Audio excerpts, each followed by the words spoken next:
يعني هو يوم سعيد بخروجنا من معتقلات الاحتلال الإسرائيلي. Direktur Kompleks Medis Al-Shifa di Kota Gaza, Dr. Muhammad Abu Salmiya, dibebaskan oleh militer pertahanan Israel pekan ini, bersamaan dengan pembebasan sekitar 50 tahanan asal Palestina.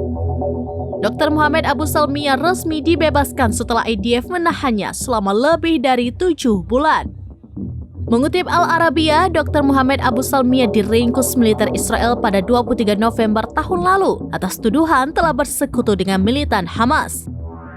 Tidak hanya itu, IDF juga menuding kompleks medis tersebut telah digunakan sebagai markas persembunyian militan Hamas setelah menemukan sebuah terowongan di dalam kompleks medis itu. Tudingan itu yang membuat IDF meringkus Dr. Salmiya bersama 54 warga dan staf rumah sakit yang berada di kompleks medis Al-Shifa di Kota Gaza.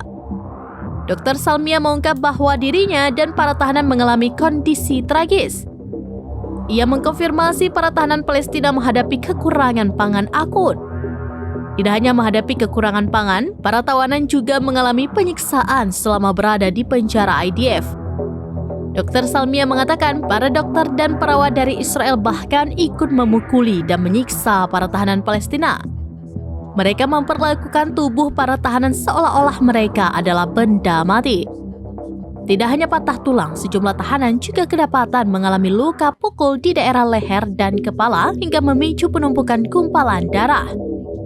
Sementara yang lainnya dilaporkan mengalami kesulitan bernafas, luka dan cakaran, serta bengkak di bagian tangan.